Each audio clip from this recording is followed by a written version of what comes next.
المرة الماضية كنا رأينا التحويل النقطي الجديد الذي هو التشابه المباشر، ورأينا الخاصية الهندسية لهذا التشابه المباشر والعبارة التحليلية والعبارة المركبة. هذه المرة راح نطرقوا إلى بعض الأسئلة للإجابة عليها.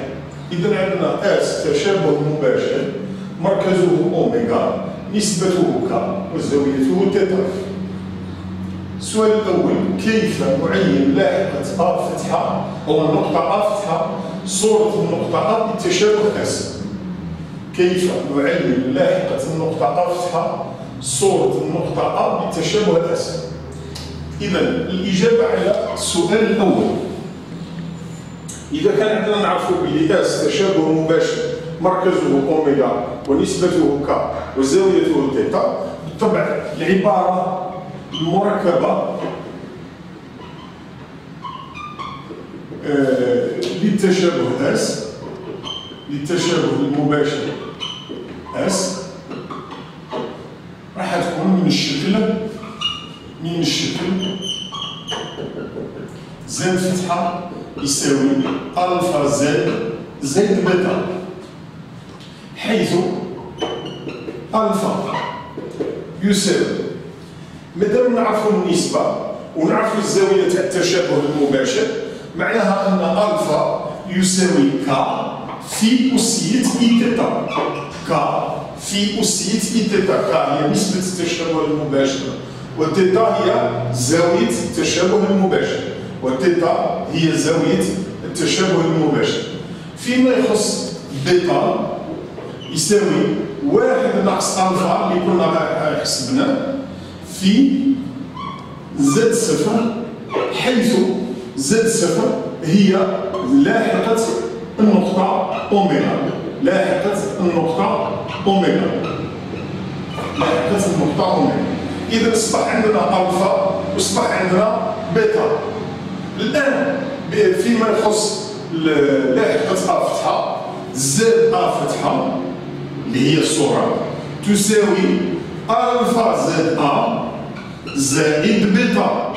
ألفا نكونو حسبناه هو ك أسية إي تيتا، وبيتا نكونو حسبناه هو 1 ناقص ألفا في زد صفر، بمعنى أن زد أ فتحة يساوي ك أسية إي تيتا في زد أ زائد 1 ناقص ألفا في زد صفر. ونكونوا بهذه الطريقة حسبنا لاحقة صورة النقطة، لاحقة صورة النقطة. إذا أعيد: عندنا اس تشابه مباشر، نعرفوا النسبة تاعو، نعرفوا الزاوية تاعو، ونعرفوا لاحقة المركز تاعو. العبارة المركبة تاعو من الشكل زد فتحة تساوي ألفا زائد بيتا. ألفا يساوي ك أسية إي تيتا، ك هي النسبة وتيتا هي الزاوية. ألفا يساوي ك أسية إي تيتا، وبيتا هو 1 ناقص ألفا في زد صفر، وبيتا هو 1 ناقص ألفا في زد صفر، حيث زد صفر هي لاحقة النقطة أوميغا. ثم نحسب لاحقة الصورة اللي هي زد أ فتحة تساوي ألفا زد أ زائد بيتا. زد أ نعرفوه، ألفا نعرفوه، بيتا نعرفوه، معناها من غير نعوض. هذا إذا كإجابة في الحالة العامة على السؤال الأول، ونقدروا نمدوا أمثلة بسهولة. داكور. إذا ثانيا الإجابة على السؤال الثاني: إذا علمت أن، يعني عطانا زوج معلومات، أن صورة أ هي أ فتحة، أن صورة أ هي أ فتحة، أو أن التشابه المباشر يحول النقطة أ ذات لاحقة زد أ إلى نقطة أ فتحة ذات لاحقة زد أ فتحة، ويحول النقطة ب إلى النقطة ب فتحة. بالطبع مع العلم أننا نعرف لاحقة النقطة أ، لاحقة النقطة ب، لاحقة النقطة أ فتحة ولاحقة النقطة ب فتحة. كيف نعين بهذه الطريقة؟ كيف نعين العبارة المركبة للتشابه المباشر اس؟ اذا نعاودوا باللي التشابه المباشر يحول ا الى ا فتحه، يحول بي الى بي فتحه، وحنا نعرفوا لاحقه النقطه ا لاحقه النقطه بي لاحقه النقطه ا فتحه ولاحقه النقطه بي فتحه. كيف في هذه الحاله نعين العباره المركبه للتشابه المباشر اس؟ ما اذا نحاولوا نترجموا ما معناها ان اس ل ا يساوي ا فتحه، يعني ما معناها ان التشابه المباشر اس يحول النقطه ا الى النقطه ا فتحه. ما معناها انه يحول النقطه ا الى النقطه ا فتحه؟ هذا معناه ان زد ا فتحه يساوي زد ا فتحه معلوم بالطبع يساوي الفا زد ا زائد بيتا.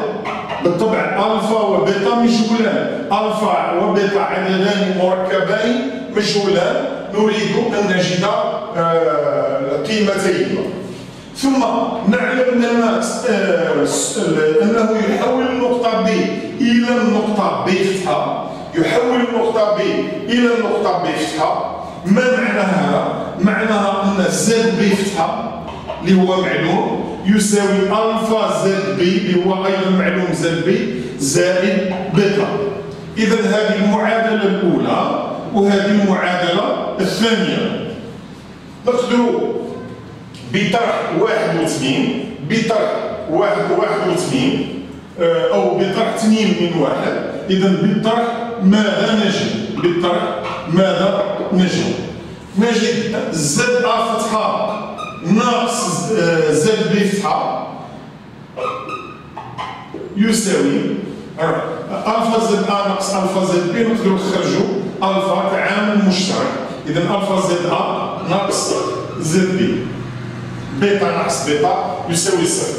ومن هنا نقدروا نستنتجوا قيمة الفا، لأن زد ا فتحة معلوم، زد ب فتحة معلوم، زد ا معلوم وزد ب معلوم. إذا منه راح نستنتجوا بلي الفا يساوي زد ا فتحة ناقص زد ب فتحة على زد ا ناقص زد ب. مادام اصبح الفا معلوم بسهولة نقدروا نجبدوا إما من المعادلة الأولى أو من المعادلة الثانية قيمة بيتا.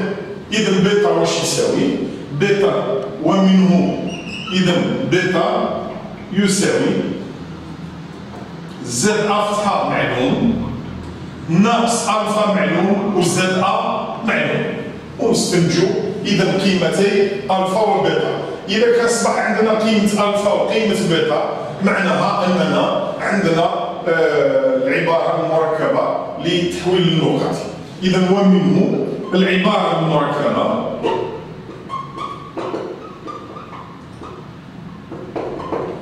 للتشابه اس هي زد فتحة يساوي الفا زد زائد بيتا، حيث الفا وجدناه وبيتا وجدناه. إذا هذا الجواب على السؤال الثاني. إذا نعاودوا يحل التشابه المباشر يحول ا الى ا فتحة، يحول ب الى ب فتحة. ما معناها يحول ا الى ا فتحة؟ معناها ان زد ا فتحة يساوي الفا زد زائد بيتا، حيث الفا والبيتا عددان مركبان مجهولان. وما معناها انه يحول ب الى ب فتحة؟ معناها ان زد ب فتحة يساوي الفا زد ب زائد بيتا. بالطرح نجد الالفا تاعنا بمعنى زد ا فتحة ناقص زد ب فتحة يساوي الفا في زد ا ناقص زد ب. وهذا معناه ان الفا يساوي زد ا فتحة ناقص زد ب فتحة على زد ا ناقص زد ب. وبالتعويض اما في المعادله الاولى او في المعادله الثانيه نجد بيتا. بيتا الذي يساوي زد ا فتحة ناقص الفا زد ا. ومنه العباره المركبه للتشابه اس هي زد فتحة يساوي الفا زد زائد بيتا، الفا اللي وجدنا وبيتا اللي وجدنا.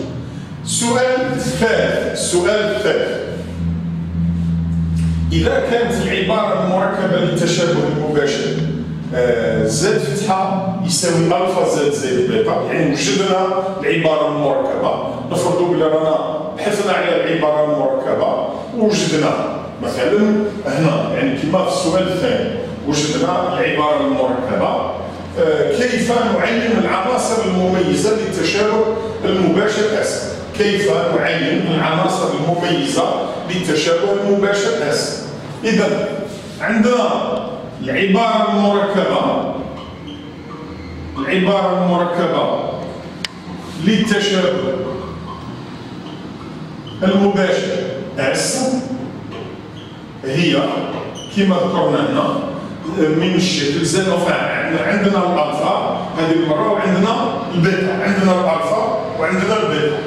نسبه التشابه المباشر في هذه الحاله نسبه التشابه اس واش هي ك تساوي طويله الفا. نسبه التشابه المباشر اس هي ك تساوي طويله الفا. وزاويه التشابه المباشر وزاويته اذا هي تيتا تساوي عمده الفا. تساوي عمده الفا. نبحث على عمده الفا وهي زاويه التشابه المباشر وهي زاويه التشابه المباشر. الآن فيما يخص المركز إذا ومركزه أوميغا. لاحقة هذا المركز هي زد صفر يساوي ماذا؟ بيتا على 1 ناقص ألفا. ومركزه أوميغا لاحقته هي زد صفر يساوي بيتا على 1 ناقص ألفا. إذا كانت العبارة المركبة للتشابه المباشر اس هي زد فتحة يساوي ألفا زائد بيتا فإن نسبة التشابه المباشر اس هي ك تساوي طويلة ألفا وزاويته هي تيتا تساوي عمدة ألفا ومركزه أوميغا لاحقته هي زد صفر يساوي بيتا على 1 ناقص ألفا. هذا إذا فيما يخص السؤال الثالث. السؤال الرابع إذا علمت أن صورة أ هي أ فتحة أو أن التشابه المباشر يحول أ إلى أ فتحة وأوميغا مركز التشابه المباشر لاحقته زد صفر معلوم كيف نعين نسبة وزاوية التشابه اس.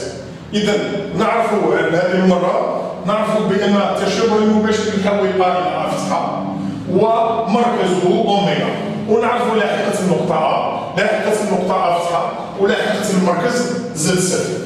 تقريبا نخدموا نفس الشيء. إذا فيما يخص اس ا يساوي اس بي ا يساوي ا فتحه هذه نعرفوها كنا شفناها. معناها ان زد ا فتحه يساوي الفا زد ا زائد بيتا. لماذا؟ لان العباره المركبه للتشابه المباشر هي من شكل زد فتحه يساوي الفا زد زائد بيتا. الان ما معناها ان اوميغا هو مركز التشابه المباشر اس. إذا مادام أوميغا هو مركز التشابه المباشر اس إذا أوميغا ما بها هي النقطة أو النقطة الصامدة الوحيدة هي النقطة الصامدة بالتحويل اس.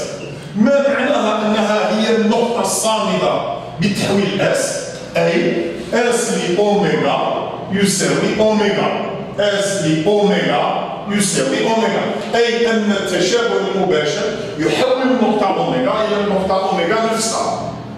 ما معناها أنه يحول النقطة أوميغا إلى النقطة أوميغا نفسها؟ معناها أن زد أوميغا يساوي ألفا زد أوميغا زائد بيتا. أن زد أوميغا يساوي ألفا زد أوميغا زائد بيتا وهي المعادلة الثانية. الآن بطرح 1 و 2 أو بطرح 2 من 1 ماذا نجد؟ نجد زد أ فتحة ناقص زد أوميغا يساوي ألفا في زد أ ناقص زد أوميغا. ألفا في زد أ ناقص زد أوميغا، ومن هنا نستنتجو ألفا. إذا ومنه ألفا يساوي زد أ فتحة ناقص زد أوميغا على زد أ ناقص زد أوميغا. زد أ فتحة ناقص زد أوميغا على زد أ ناقص زد أوميغا. إذا ملاحظة هنا ما نحتاجوش هنا باش نحسبوا بيتا، يكفينا يكون عندنا ألفا باه نقدروا نعينوا نسبة وزاوية التشابه المباشر اس. مادام عندنا الألفا نسبة التشابه المباشر، نسبة التشابه المباشر اس هي ك تساوي طاولة ألفا بالطبع كما شفناها هنا، وزاويته هي عمدة ألفا، وزاويته هي عمدة هي تيتا تساوي عمدة ألفا. تيتا تساوي عمدة ألفا. إذا جاوبنا على الربع الأسئلة. السؤال الأول كان كيف نجد العبارة التحليلية للتشابه المباشر.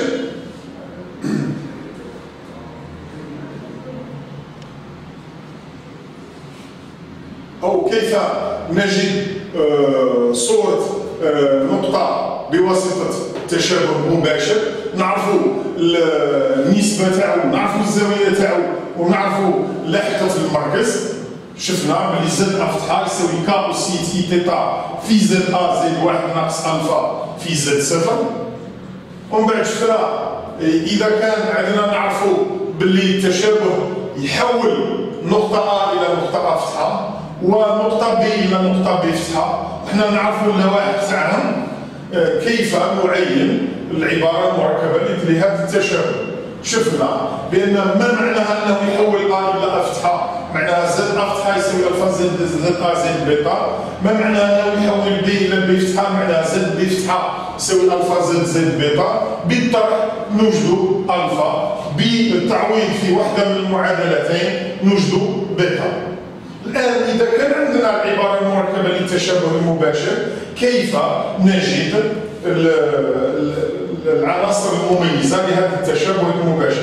عرفنا بلي النسبة هي طويلة ألفا، والزاوية هي عمدة ألفا، ولاحقة المركز هي بيتا على 1 ناقص ألفا.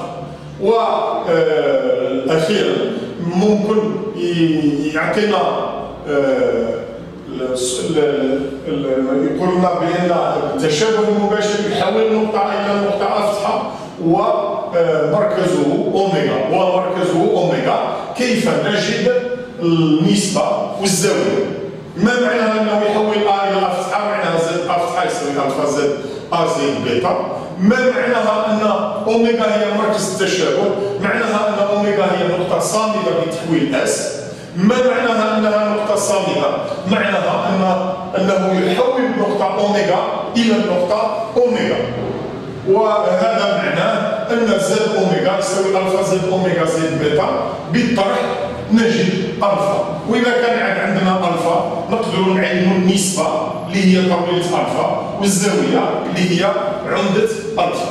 هذا إذا فيما يخص الإجابة عن هذه الربع أسئلة. ونرجع الآن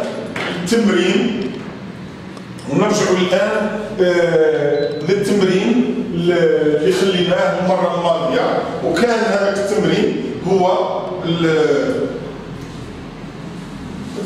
التمرين هو عبارة على الإجابة بصحيح أو خطأ عن بعض الأسئلة.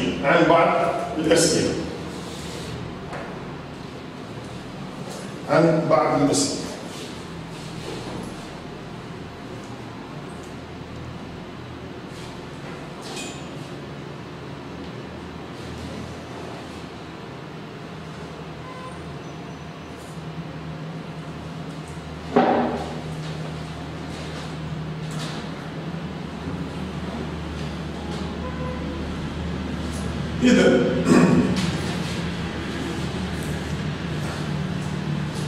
على بعض الأسئلة راح نشوفوا التمرين.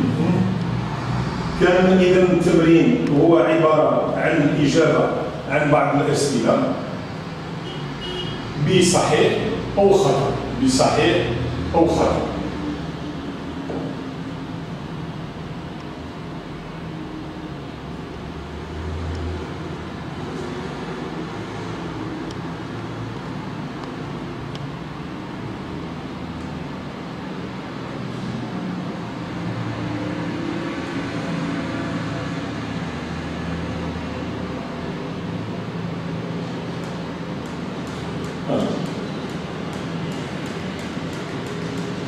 إذا التمرين كيقول أجب بصحيح أو خطأ مع التعليل في كل حالة من الحالات التالية.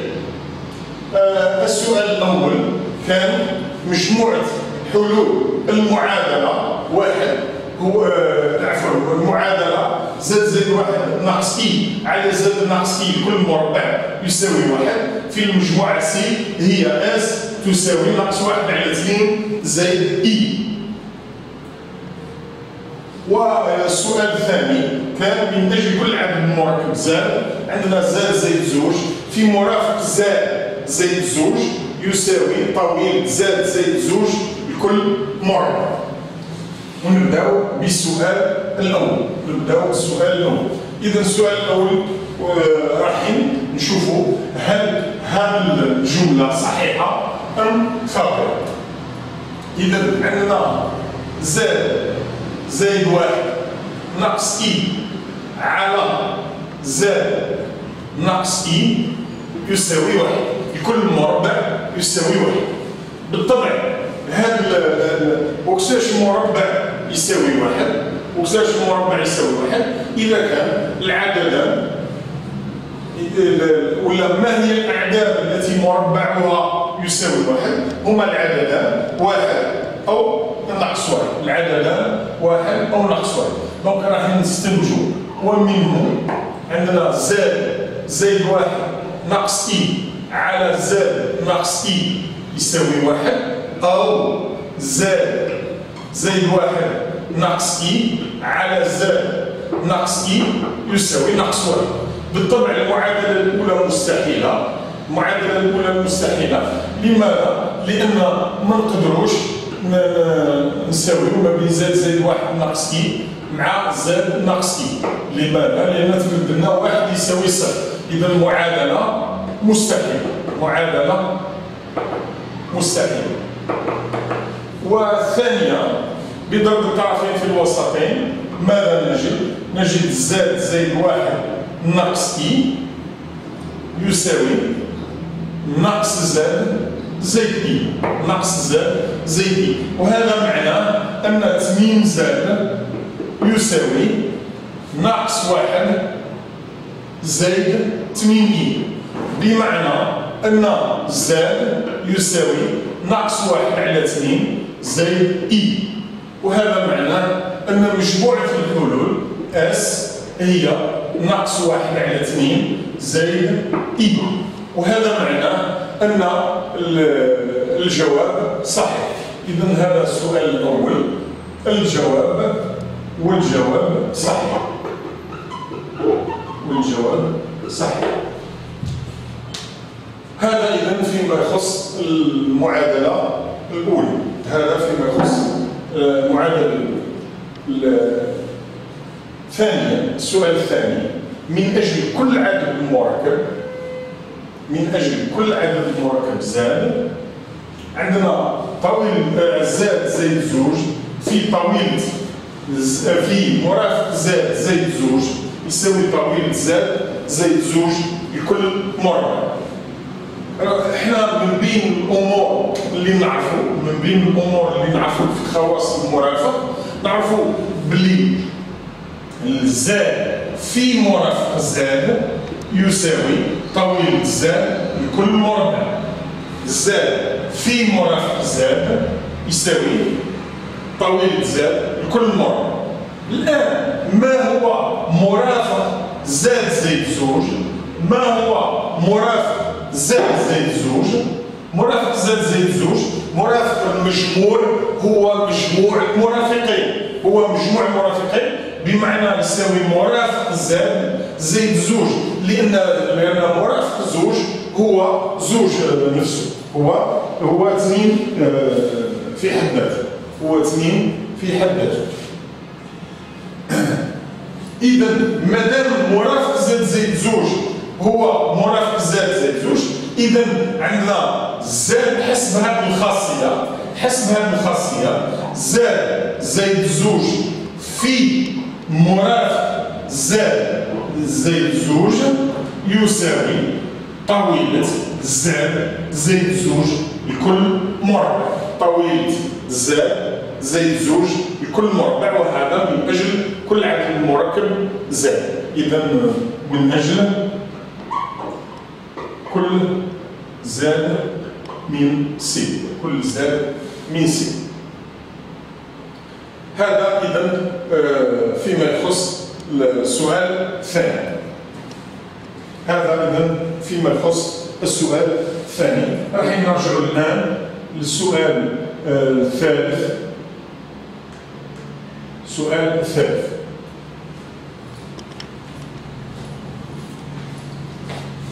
إذا ننتظركم شوية.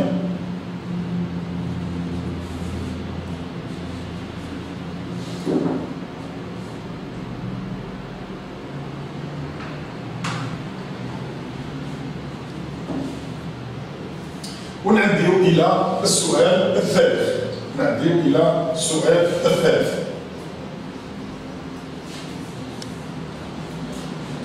السؤال الثالث: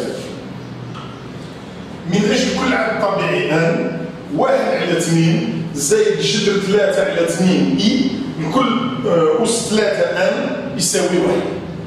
ها نشوفوا بالنسبة للعدد هذا زاد الذي يساوي 1/2 زائد جذر 3/2 إي، نحاولوا نكتبوه على الشكل الأسي ثم المثلثي. الشكل الأسي إذا لازم نحسبوا الطويلة والعمدة. علاش بغينا الشكل الأسي؟ خاطر يسهل علينا بعد باش نحسبوا 1/2 زائد جذر 3/2 إي أس 3 أن. إذا طويلة زاد تساوي بالطبع الجذر التربيعي تاع 1/4، يعني مربع 1/2 زائد 3/4 معناها مربع جذر 3/2. 1/4 زائد 3/4 معناها 1 جذر 1 هو 1. هذا إذا فيما يخص طويلة زاد. الآن إذا كان اعتبرنا بلي تيتا هي العمدة تاع زاد، راح يصبح عندنا كوسينوس تيتا يساوي 1/2 وسينوس تيتا يساوي جذر 3/2. وهذا معناه أن تيتا يساوي π/3. وهذا معناه أن تيتا يساوي π/3، بمعنى أن زاد يساوي أسية إي π/3. والآن حنا حابين باش نحسبوا زاد أس 3 أن. زاد أس 3 أن بالطبع يساوي أسية إي π/3 لكل أس 3 أن، ويساوي حسب خواص الخواص نتاع الأعداد المركبة.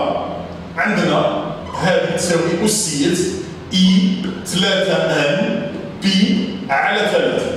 بعد الاختزال نوجد أسية أن بي، نوجد أسية أن بي اللي هي بالطبع تساوي كوسينوس أن بي زائد إي سينوس أن بي. بالطبع ما ننساوش باللي أن عدد طبيعي، أن عدد طبيعي. مادام أن عدد طبيعي بالطبع سينوس أن بي يساوي 0. سينوس أن بي يساوي 0. إذا سينوس أن بي يساوي 0. لكن كوسينوس أن بي بما أن عدد طبيعي إذا قادر يكون زوجي وقادر يكون فردي. وحنا نعرفوا باللي كوسينوس 2 كابي يساوي 1 وسينوس 2 ك زائد 1 بي يساوي ناقص 1. إذا عندنا زائد أس 3 ان يساوي كوسينوس ان بي، وكوسينوس ان بي يساوي 1 إذا كان ان عدد زوجي بالطبع كعدد طبيعي، أو ناقص 1 إذا كان ان يساوي عدد فردي. إذا كان ان يساوي عدد فردي، وهو قالنا من أجل كل عدد طبيعي ان، من أجل كل عدد طبيعي ان 1 على 2 زائد جذر 3 على 2 بي أس 3 ان يساوي 1. في حين كيعود ان عدد طبيعي فردي زائد أس 3 ان يساوي ناقص 1 وليس 1، وبالتالي الإجابة خاطئة. إذا الإجابة خاطئة. إذا الإجابة خاطئة. الإجابة خاطئة فيما يخص السؤال الثالث. فيما يخص السؤال الثالث. الآن نرجع للسؤال الرابع. نرجع للسؤال الرابع بعد ما ربما بالطبع سينوس ان بي يساوي صفر مهما كان ان، يعني المهم ان عدد طبيعي. من اجل كل عدد طبيعي ان سينوس ان بي يساوي صفر. كوسينوس ان بي يساوي 1 اذا كان ان عدد طبيعي زوجي، وناقص 1 اذا كان ان عدد طبيعي فردي. الان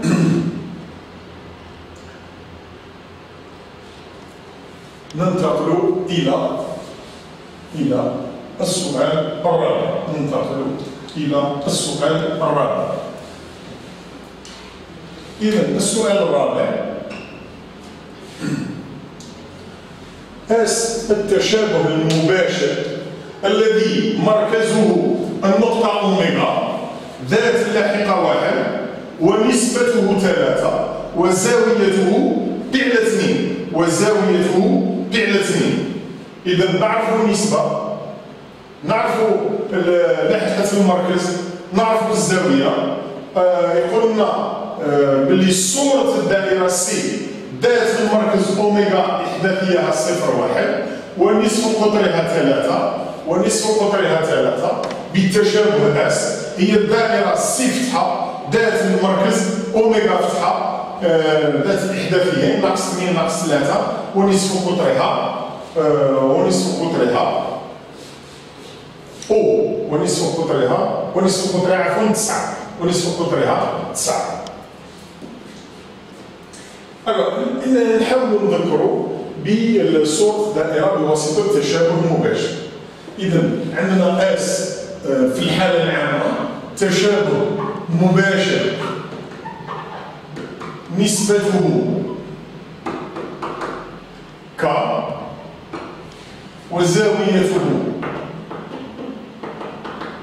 تيتا ومركزه أوميغا ذات اللاحقة زد 0.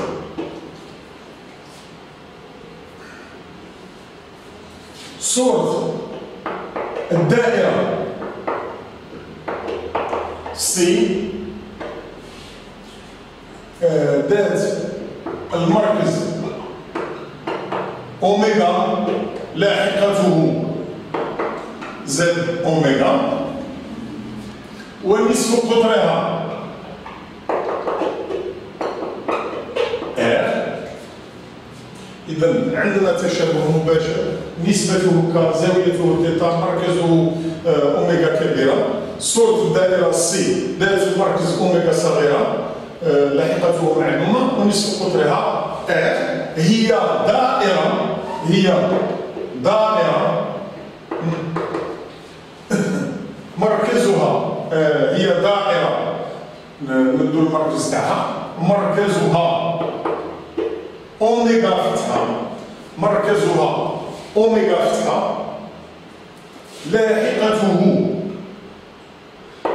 لاحقة المركز لاحقته. إذا مركزها أوميغا فتحة، لاحقتها أو لاحقته صورة أوميغا صغيرة بالتشابه المباشر. دونك هي أوميغا فتحة لاحقتها زد أوميغا فتحة تساوي اس لأوميغا، صورة أوميغا بالتشابه المباشر، صورة أوميغا بالتشابه المباشر. إذا لازم نعينوا صورة مركز الدائرة الأولى. إذا هي دائرة نسميوها أيضا سي فتحة، ونصف قطرها هي هو ار فتحة يساوي ك في ار، هو ار فتحة يساوي ك في ار. هنطبقوا هذه على السؤال تاعنا.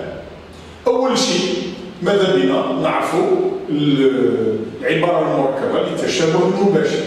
إذا العبارة المركبة للتشابه المباشر اس هي زد فتحة يساوي، حنا قلنا ك وسيت اي تيتا، ك وسيت اي تيتا، ك تاعنا لهنا هو 3 وسيت اي تيتا، تيتا تاعنا هي بي على 2، ك وسيت اي تيتا، ك هي 3 هي النسبة، والتيتا هي بي على 2 في ماذا؟ في زائد 1 ناقص 3 يعني ناقص 3 ألفا، 3 أسيت إي بي على 2 في زد أوميغا، في زد أوميغا لاحقت النقطة أوميغا. نعاودو، إذا الألفا تاعنا هو ك أسيت إي تيتا، يعني 3 أسيت إي تيتا اللي هو بي على 2 في زائد 1 ناقص ألفا، الألفا 1 ناقص ألفا في لاحقة المركز زد أوميغا، المركز زد أوميغا، عفوا مركز زد أوميغا اللي هو هذا زد أوميغا كبير اللي هو مركز التشابه المباشر. أسيت إي بي على 2، إذا نزيدو نذكروها أسيت إي بي على 2، أسيت إي بي على 2 تساوي إي، أسيت ناقص إي بي على 2 تساوي ناقص إي اللي هو مرافق هذا العدد المركب. أسيت إي بي تساوي ناقص 1، أسيت ناقص إي بي، أسيت ناقص إي بي تساوي أيضا ناقص 1، تساوي أيضا ناقص 1. لماذا؟ لأن الناقص 1 هو عدد حقيقي ومرافقه يساويه، وبالطبع أسيت إي 2 بي يساوي 1، أسيت إي 2 بي يساوي 1. إذا أسيت إي بي على 2 تساوي إي. إذا هذه راح نوجدوا إذا زد فتحة يساوي 3 إي زائد 1 ناقص 3 إي في زد أوميغا. زد أوميغا قالنا ذات اللاحقة 1، إذا مضروب في 1 يبقى هكذا. إذا زائد 1 ناقص 3 إي. وحنا حابين باش نعرفوا صورة أوميغا بالتشابه المباشر. إذا أوميغا فتحة اللي هي اس لأوميغا يمدنا ماذا؟ يمدنا أن زد أوميغا فتحة يساوي 3 إي زد أوميغا صغيرة بالطبع زائد 1 ناقص 3 إي. واش اللي قاعدين نبحثوا على؟ قاعدين نبحثوا على صورة مركز الدائرة سي بالتشابه المباشر اس، مركز الدائرة سي بالتشابه المباشر اس. إذا زد أوميغا فتحة يساوي 3 إي زد أوميغا زائد 1 ناقص 3 إي. إذا واش راح نوجدوا؟ راح نوجدوا بلي زد أوميغا فتحة يساوي 3 إي في زد أوميغا الإحداثية هو 0,1، بمعنى أن لاحقته هي إي، لأن الفاصلة تساوي صفر والترتيب يساوي واحد، واللاحقة هي صفر زائد واحد في إي. إذا مضروب في إي زائد واحد ناقص 3 إي. إذا واش نوجدو؟ 3 إي في إي معناها ناقص 3 إي في إي معناها ناقص 3 زائد واحد معناها ناقص 2 ناقص 3 إي. إذا نوجدو ناقص 2 ناقص 3 إي. هذا معناه أن أوميغا فتحة هي الإحداثية هما ناقص 2 ناقص 3. أن أوميغا فتحة إحداثيها ناقص 2 ناقص 3. الآن واش راح نطبقوا القاعدة؟ راح نقولوا إذا صورة سي، الدائرة سي هي دائرة سي فتحة مركزها أوميغا فتحة إحداثياه ناقص 2 ناقص 3 ونصف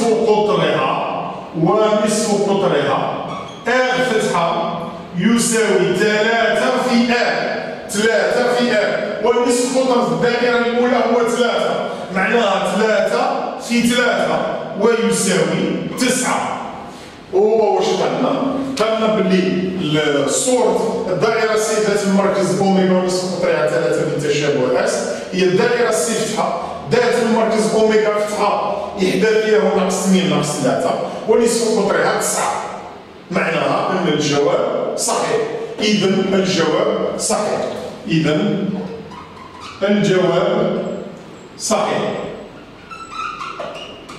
هذا إذا فيما يخص السؤال الرابع. ننتظركم شوية. إذا ربما اللي ركزوا عليها هي الحالة العامة. اس تشابه مباشر نسبته ك زاويته ثيتا مركزه أوميغا كبيرة ذات اللاحقة زائد صفر. صورة الدائرة سي ذات المركز أوميغا صغيرة لاحقته زد أوميغا ونصف قطرها هي دائرة سي فتحة مركزها أوميغا فتحة لاحقته زد أوميغا لاحقته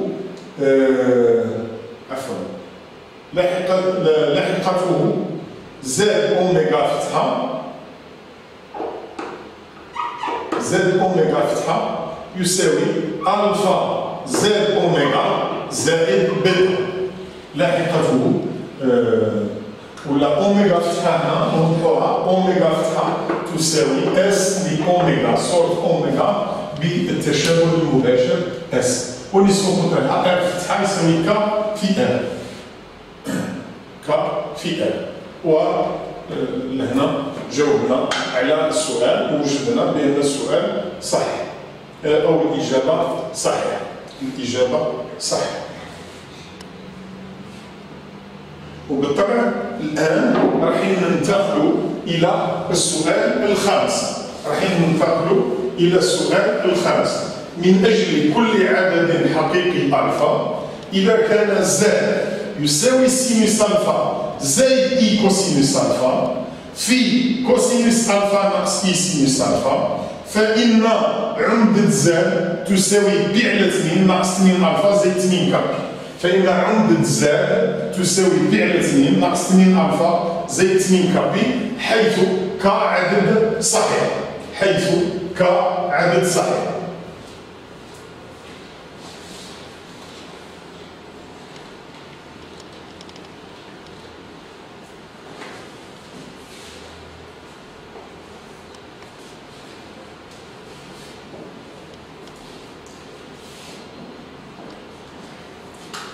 إذا الزاد هذا راهو مكتوب على شكل جداع عددين مركبين. وكي يعود عندنا جداع عددين مركبين بالطبع العمدة تاع زاد تساوي العمدة تاع زاد واحد زائد العمدة تاع زاد 2 بالطبع زائد 8 كابي. زد واحد واش هو؟ زد واحد هو سينوس ألفا زائد إي كوسينوس ألفا، وزد اثنين هو كوسينوس ألفا ناقص إي سينوس ألفا، ناقص إي سينوس ألفا. حنا من بين الأمور اللي نعرفوا بالطبع هذا ماهوش شكل مثلثي، هذا ماهوش شكل مثلثي، إذا ما نقدروش نستنتجوا بلي العمدة تاع زد واحد هي ألفا. وهنا نفس الشيء، هذا ثاني ماهوش شكل مثلثي لأن كاين الناقص هنا، إذا ما نقدروش نستنتجوا من أن العمدة تاع زد اثنين هي ألفا. واش كيفاه باش نلقاو العمدة؟ نقدروا هذا الشكل هذا نكتبوه على الشكل المثلثي، نكتبوه على الشكل المثلثي. عندنا بالطبع طويلة زد واحد تساوي واحد، والعمدة تاع زد واحد إذا كان اعتبرناها تيتا واحد، العمدة تاع زد واحد واش هي؟ كوسينوس تيتا واحد يساوي سينوس ألفا، وسينوس تيتا واحد يساوي كوسينوس ألفا. وهذا يذكرنا في حاجة واش هي؟ هي كيف نعبروا على الزاوية أو على زاويتين للكوسينوس تاع وحدة يساوي السينوس تاع الأخرى، والسينوس تاع وحدة يساوي الكوسينوس تاع الأخرى. هذا معناه أن الزاويتان متتامتان. ما معناها أن الزاويتان متتامتان؟ معناها أن مجموعهما يساوي فعل اثنين، معناها أن مجموعهما يساوي فعل اثنين. وكيفاش؟ كوسينوس تاع وحده يساوي السينوس تاع الاخرى، والسينوس تاع وحده يساوي الكوسينوس تاع الاخرى. اذا كان الزاويتان متتامتان بمعنى ان مجموعهما يساوي فعل اثنين. اذا هذا معناه ان تيتا واحد زائد الفا يساوي فعل اثنين، وهذا معناه ان تيتا واحد يساوي فعل اثنين ناقص الفا بالطبع زائد 2 كابي. هذا إذا فيما يخص عمدة زد واحد. الآن بالنسبة لعمدة زد اثنين بالطبع عندنا طويلة زد اثنين تساوي واحد، وعندنا إذا كان اعتبرنا بلي تيتا اثنين هي عمدة زد اثنين، عندنا كوسينوس تيتا اثنين يساوي كوسينوس ألفا، وسينوس تيتا اثنين يساوي ناقص سينوس ألفا. وكذا يكون الكوسينوسين او الجبين تمام متساويين والجبين متعاكسين اذا كان تيتا 2 زائد الفا يساوي بي. اذا كان تيتا 2 عفوا اذا كان راهم متناظرين، اذا كان تيتا 2 زائد الفا يساوي صفر، معناها تيتا 2 يساوي ناقص الفا زائد 2 كابي، ناقص الفا زائد 2 كابي. اذا نعاودو، اذا كان كوسينوس تيتا واحد يساوي سينوس الفا وسينوس تيتا واحد يساوي كوسينوس الفا، هذا معناه ان مجموع الزاويتين يساوي فعل اثنين، بمعنى ان تيتا واحد يساوي فعل اثنين ناقص الفا زائد 2 كابي. وكيفاش يكونوا الجبين تماما متساويين والجبين متعاكسين؟ اذا كان مجموع الزاويتين يساوي 2 كابي.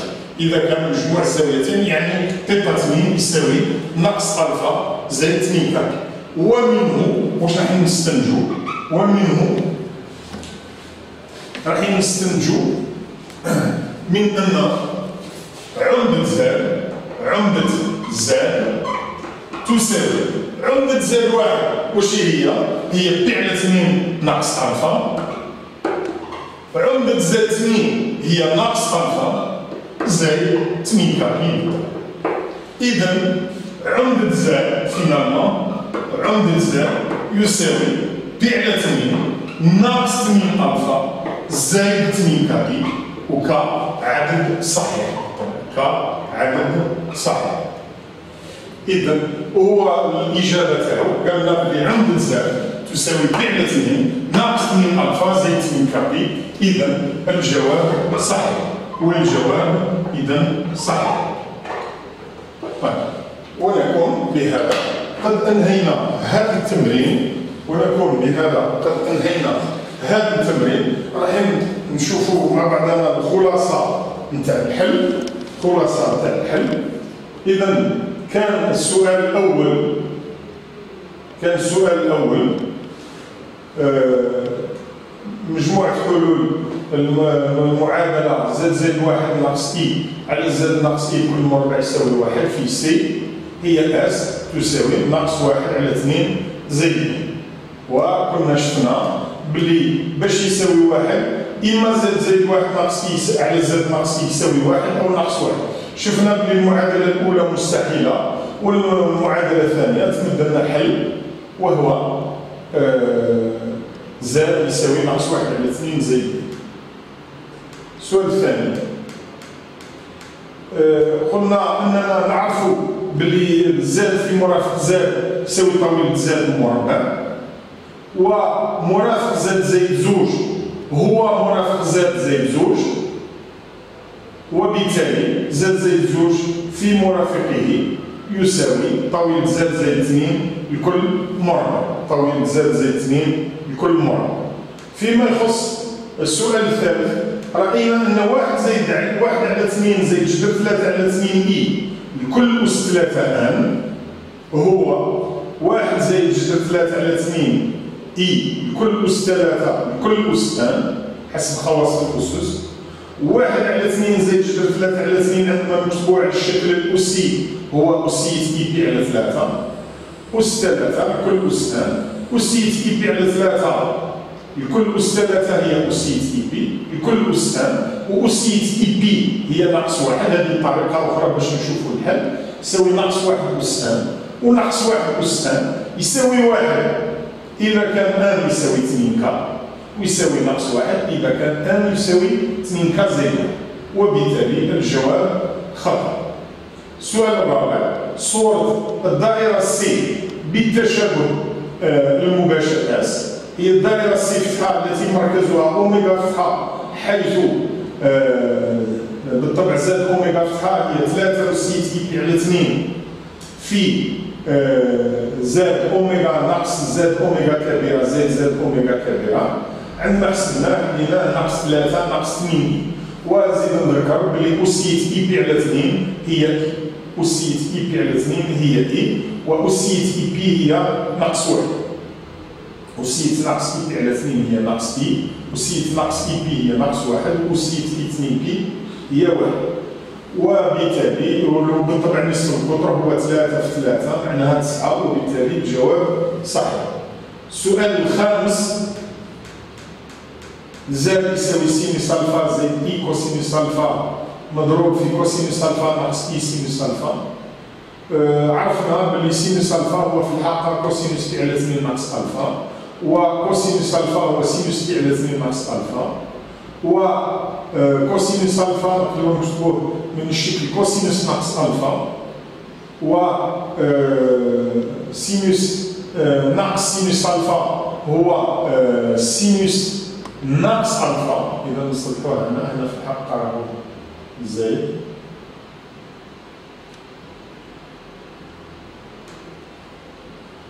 زائد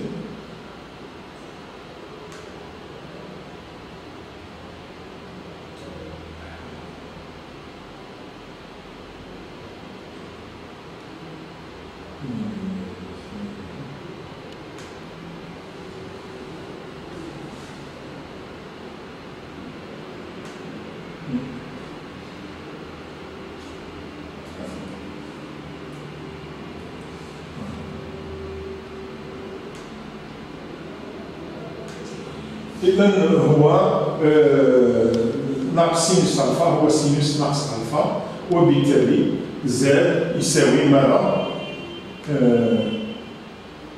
زاد يساوي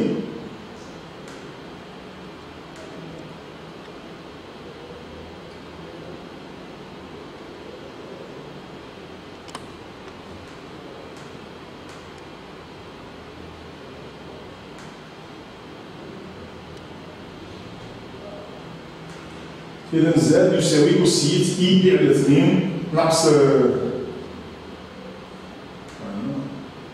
بي على 2 ناقص ألفا في أسية إي ناقص إي ألفا ويساوي أسية إي في بي على 2 ناقص 2 ألفا، وبالتالي الجواب أيضا صحيح، لأننا نوجدو باللي عمدة زد تساوي بي على 2 ناقص 2 ألفا زائد 2 كاك. وكنا شفنا طريقة أخرى لإيجاد هذه العمدة ونوجدو بالطبع نفس النتيجة، نفس النتيجة. والآن نقترح عليكم تمرين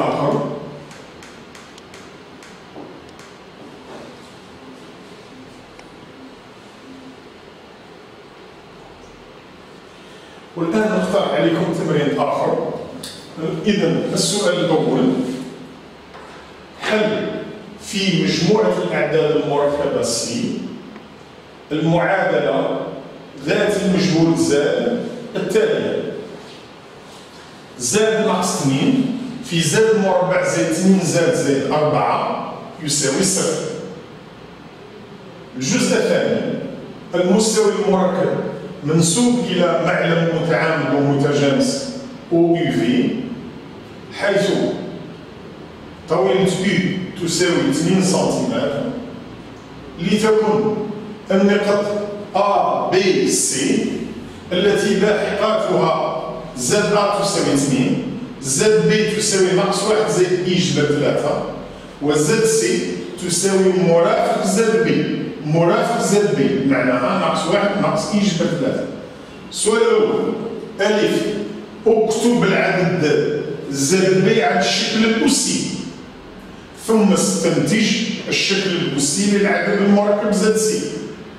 بالطبع نعرفوا خواص المرافق. العدد ZB ومرافقه ZC لهما نفس الطاولة، والعمدتين متعاكستين، لأن مجموعهما يساوي 2 كاب. معناها عمدة ZC تساوي ناقص عمدة ZB تساوي ناقص عمدة ZB زائد 2 كاب. إذا اكتب العدد ZB على الشكل الأسي، ثم استنتج من خواص المرافق الشكل الأسي للعدد المركب ZC. ب. عين المركز ونصف قطر الدائرة المحيطة بالمثلث ABC، ثم أنشئ النقاط ABC، ثم أنشئ النقاط ABC. ثم هذا هو حرف عطف يفيد الترتيب. معناها راك ما تقدرش تنشئ النقاط أو على الأقل زوج منهم لأن نقطة بسهولة نقدروا ننشئوها إذا كان ما درتش الدائرة المحيطة بالمثلث ABC. إذا كان ما درتش الدائرة المحيطة بالمثلث ABC. ولكن باش تكون عندنا فكرة على المثلث ABC، علاش نقدروا في الوسط نرسموا نقط ABC باش نعرفوا الطبيعة نتاع هذا المثلث، ومنه بالطبع راح نستنتجوا كيف نعينوا مركز ونصف قطر الدائرة المحيطة بالمثلث ABC. لعل هذا المثلث ABC هو مثلث مثلث قائم أو متقايس الأضلاع. ثانيا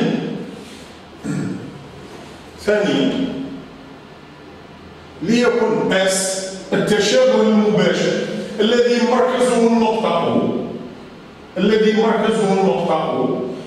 كل ما تكون المركز تاع التشابه المباشر هو مبدأ المعلم أو مباشرة بيتا يساوي 0، بيتا يساوي 0، ونسبته 1/2 وزاويته 2/3.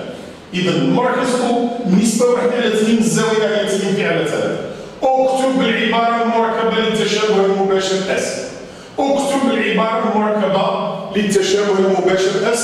وكنا شفنا الجواب على هذوك 4 أسئلة، كان واحد من بين الأسئلة هو كيفية كتابة العبارة المركبة للتشابه المباشر اس. قلنا أن بيتا يساوي 0 لأن المركز هو أو، والفا بالطبع قلنا هو كا، وسيت إي تيتا. كا هي النسبة والتيتا هي الزاوية. كا وسيت إي تيتا. كا هي النسبة والتيتا هي الزاوية. إذا كان أصبحت عندنا العبارة المركبة، بالطبع العبارة المركبة من الشكل زائد فتحة يساوي ألفا زائد بيتا. إذا كانت عندنا العبارة المركبة للتشابه المباشر كيف نعين لاحقة كل من أ فتحة ب فتحة س فتحة صور نقط أ ب سي على الترتيب بالتشابه المباشر اس. شفنا أيضا كيف نعين لاحقة نقطة أو صورة النقطة بتشابه المباشر اس مادام عندنا العبارة المركبة. ثم أنشئ في المعلم السابق النقط أ فتحة ب فتحة س فتحة. ثم أنشئ في المعلم السابق النقط أ فتحة ب فتحة س فتحة. ثم أحسب بالسنتيمتر المربع مساحة المثلث أ فتحة ب فتحة س فتحة. وحنا كنا شفنا بلي مساحة المثلث أ فتحة ب فتحة س فتحة تساوي مربع النسبة في مساحة المثلث أ ب سي. إذا هذا التمرين اللي نخليه المرة المقبلة. والسلام عليكم ورحمة الله وبركاته.